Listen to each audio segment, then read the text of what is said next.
Okay, now I'll be discussing time value of money part 2, which involve annuities, and this part 2 will be focusing on the future value concept. Okay, so when we say annuities, it involves series of periodic payments, receipts usually made in equal amounts. So yun yung mga ma-encounter natin, like let's say maghuhulog ka ng 100,000 each year for the next 5 years, so tigwa 100,000 each year. So that is an example of an annuity, no? So of course, compounding interest pa rin yung ginagamit natin na concept dito. Normally in equal interval siya, no? Such as annually, pwedeng semi-annual, quarterly, or monthly. But for the purpose, no, we'll be using the most basic one, which is yung annually. So may dalawang klase ng annuities, no? So first one is yung tinatawag nating ordinary annuity, wherein the periodic payment starts or are made at the end of each period.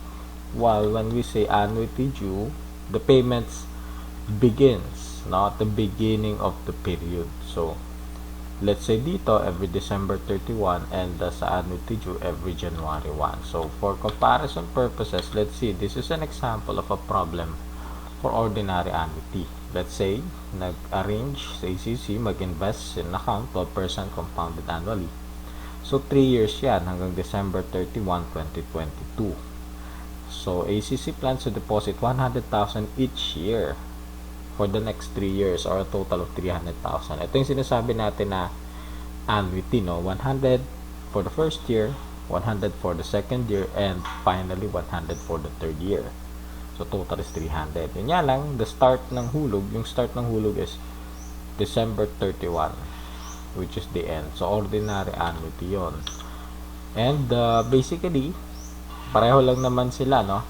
Dito, except that, dun sa 100,000 for each year, yung hulog natin starts January 1 and every January 1 thereof. So, kung titignan natin, basically, dito sila nagkaroon ng difference, no? Ordinary annuity again and or December 31 yung hulog, annuity due January 31 or beginning yung hulog natin.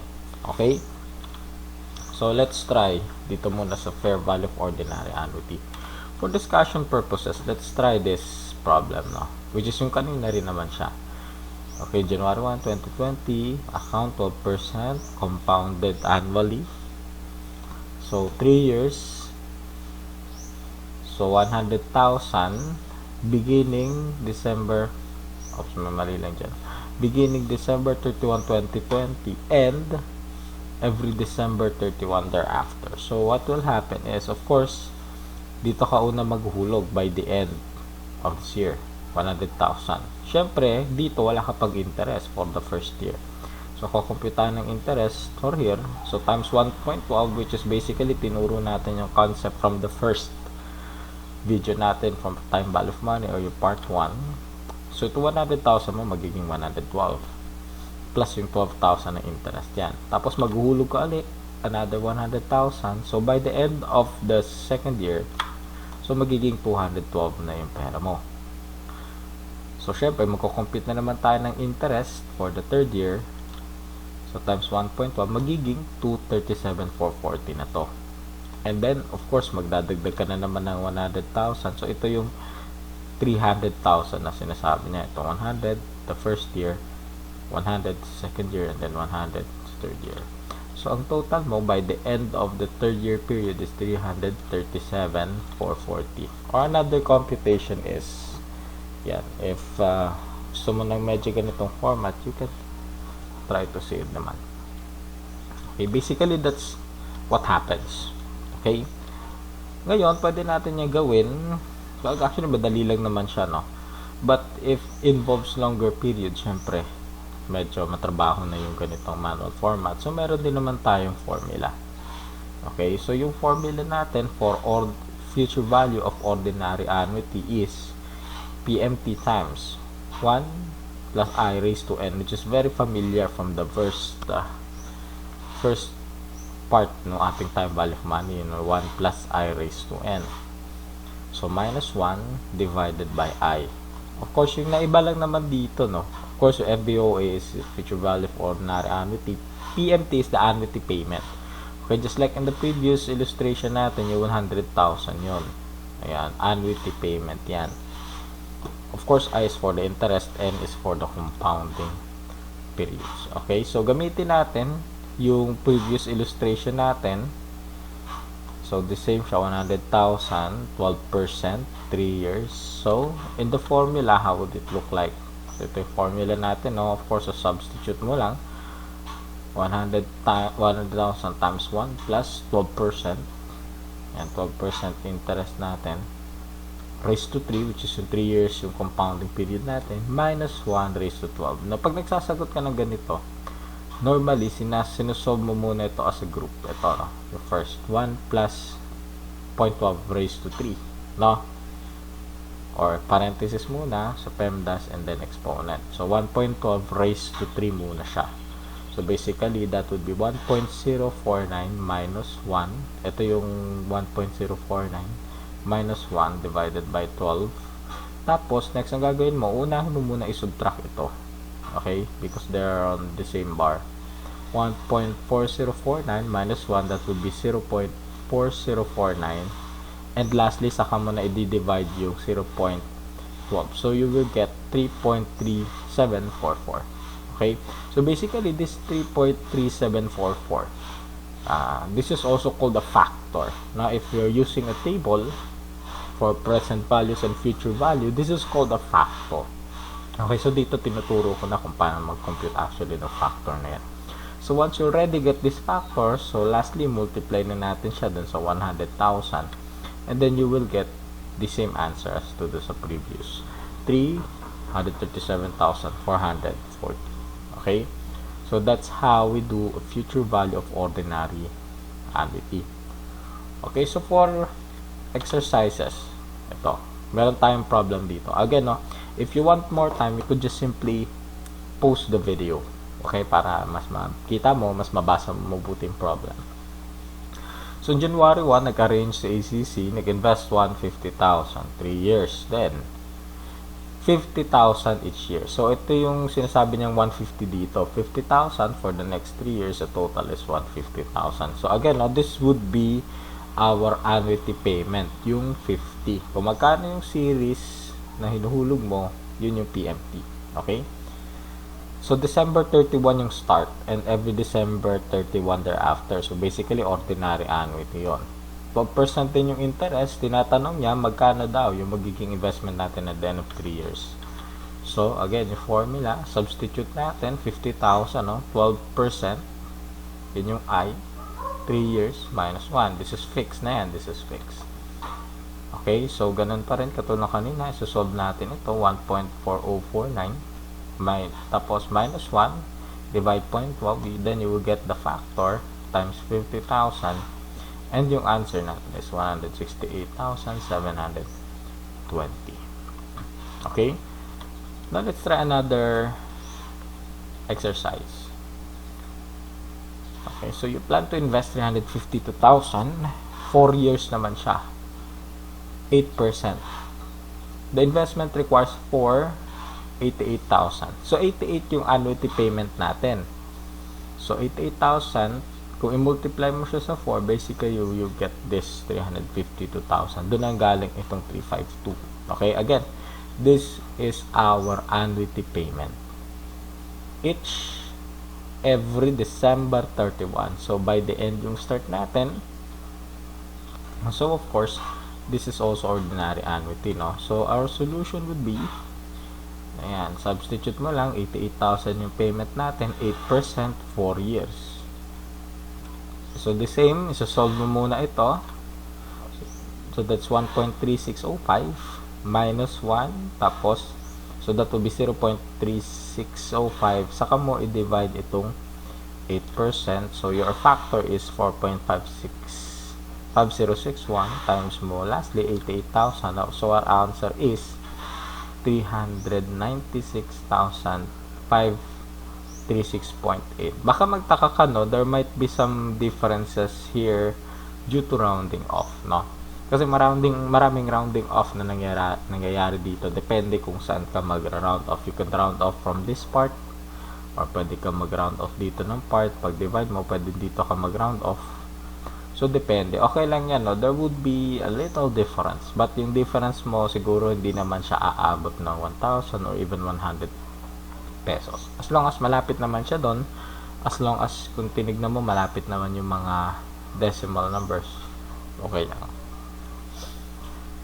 So, basically, that's future value of ordinary annuity. Okay, now let's go with future value of annuity due.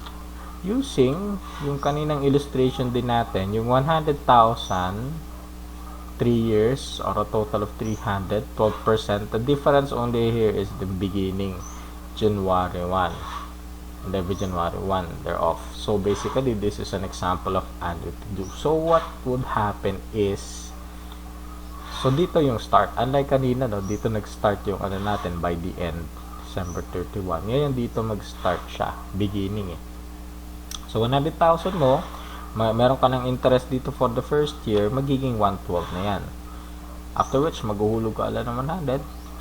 So, at the end of the first year, magiging, or actually, January 1 yung tinitignan natin dito, no?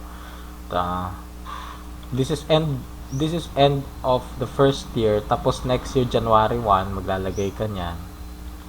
So, magiging 212. Kukumpita natin ang interest yun, both of them.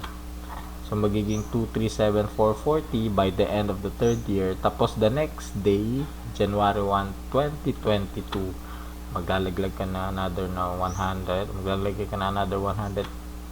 So, magiging 337,440. This is by January 1, 2022. So, meron pa siyang interest payment for the third year.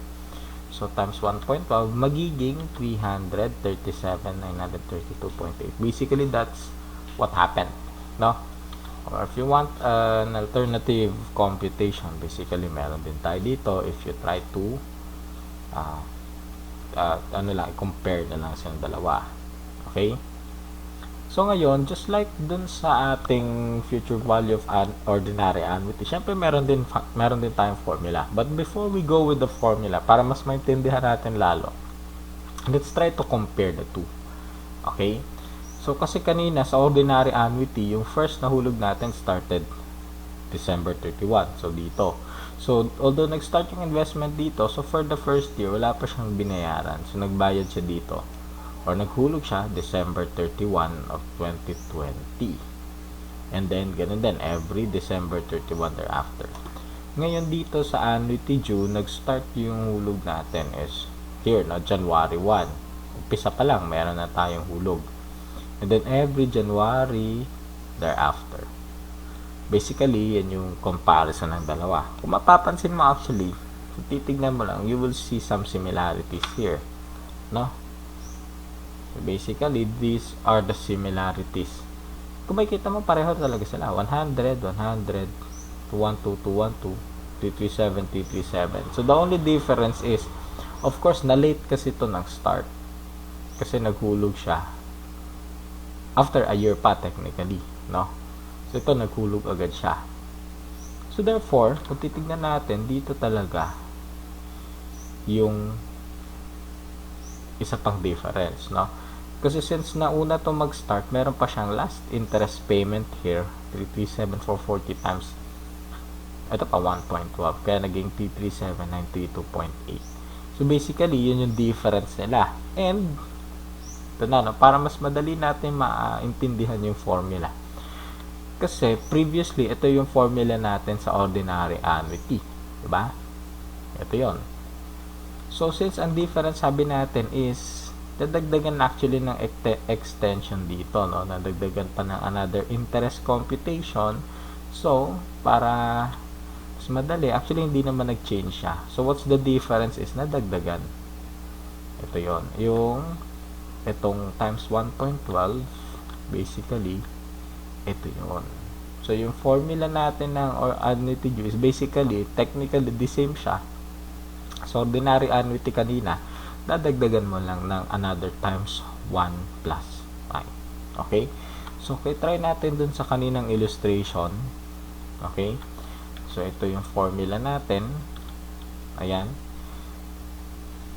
Now, normally what you will do here is, ganun din, isosolve mo to as a group, and this is separate as a group. no? Although pwedeng isolve mo to and then isolve mo silang dalawa, saka mo last na i-times ito for you to get a factor, although pwede mo naman dire-diretsuhin. Pero gawin muna natin ito. Yun just like yung ginagawa natin kanina sa ordinary annuity. So basically ito rin yun, no? And then ito yung kanina, yung na-compute natin na 3.3744 kanina, it's the same siya. Times 1.12, ganyan. Pwede mong i-multiply na dire-diretso. Although for me, no, it would be better na i-compute mo siya 3.3744 times 1.12 muna for you to get the factor. Okay? Sinasabi nga natin, no, yung factor, which is yung makikita mo sa iyong table if gumagamit ka ng tables. Okay? So, yung answer natin is just like the same dun sa kanina. Dun sa may medyo illustration natin, 377,932.80. Okay? So, let's try some exercises again. January 1, tinangyari 300,000 for year requiring for annual deposit of 75. Again, this is our PMT or payment. So, for 75,000 4 years, so that's a total of 300. Okay? January 1, so annuity due, 8% interest. So, tinatanong niya, by the end of the 4-year period, magkano daw yung magiging investment natin. So, using the formula, substitute lang natin, and then compute muna natin itong group na yan. Ayan. So, 4.5061. So, pwedeng times 1.08 mo muna to get the factor. Tapos, or pwedeng i-diretso mo din sa 75,000 yung multiply. So, yung answer natin is 364,994.10. Again, no, baka meron ka ditong konting differences due to rounding off. Okay lang yan. That's normal.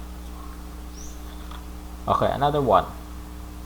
So, you plan to invest the 240,000 to your deposit TGB compounded. The investment requires 3 annual deposit of 80,000 each year. So, 80,000 for the next 3 years. So, total is 240. So, ito yung PMT natin or payment. January 1. So, annuity due. Beginning. So, using the formula, so, substitute lang natin, no? Okay, substitute natin, 10%, 3 years. Ito, 1 plus I pa rin siya. So, ito muna isosolve natin sa group. Ayan. Ito muna siya, minus 1. So, 0.331 divided by 10%. That would be 3.31. So, pwede mo rin ulit na 8 times 1.10 muna for you to get the factor, and then didiretsuhin na siya times 80,000. Yung answer natin would be 291,280. Okay? So basically, yun lang naman, no, when it comes to the future value of ordinary annuity and future value of annuity due. Now, meron lang ako idadagdag dito, no, finding the size. Although hindi ko na siya i-discuss in detail, saka hindi na rin ako naglagay ng exercise, no? I-discuss ko lang siya ng medyo mas mabilis na formula. What if you're trying to find the periodic payment? Let's say, for example, gamitin natin ito, no, for annuity due. Let's say the problem would say, if you wish to have, kung gusto mo, by the end of 3 years na magkaroon ng 291,280, ilan yung kailangan mong invest every year in an investment that earns 10% for you to get this amount. So, ang tinatanong doon, itong 80 which is yung ating unknown. Okay? So, basically, ganito lang naman siya. For ordinary annuity, di ba ito yung formula natin. Dito tayo magde-deal sa formula. So, ang gagawin lang natin, ito yung unknown. Ito yung gusto nating mahanap. So, dapat this group, mawawala siya dyan at ililipat natin siya doon sa kabila. In mathematics, no? So, rules of equality, what you do in the other side of the equation, dapat yung gagawin mo. So, basically, para mawala ito, since naka-multiply siya, gagawin natin, i-divide natin this group. No? I-divide natin siya on this side, and i-divide din natin siya on this side. So, this one will be cancelled, and yun na, malilipat na siya dun sa kabilang side. Nandito na siya. Although, of course, no, take note, this is a group. So, pag nag-compute ka, just like what we're doing kanina, kino-compute mo siya, as a group. So, ang gagawin mo, ganun din, computein mo to, raised to n, minus 1 mo, lastly mo, i-divide yung I. Pag na-compute mo na yung factor, saka mo na last na i-divide itong FPOA divided by the factor. Basically, yun yung mangyayari. Okay? And actually, the same din siya for Annuity. Yun din yung point, no? So, ito nga lang yung group. Ililipat natin doon. So, i-divide natin. So, basically, this is what's going to happen. Pag dinivide natin yan, so, malilipat na siya dito. So, ito yung group. So, just like what I'm saying kanina, kukomputin mo muna yung factor. So, dito ka muna, 1 plus I raised to n. Tapos, i-minus mo yung 1. Tapos, i-divide mo yung I. Tapos, i-multiply mo 1 plus I. Pag na-compute mo na yung factor dito sa group, saka mo na i-divide yung FVAD. Okay? For you to get ilan yung payment na kailangan mo every period. Okay? So, basically naman, for future values of ordinary annuity and annuity due. And, bye.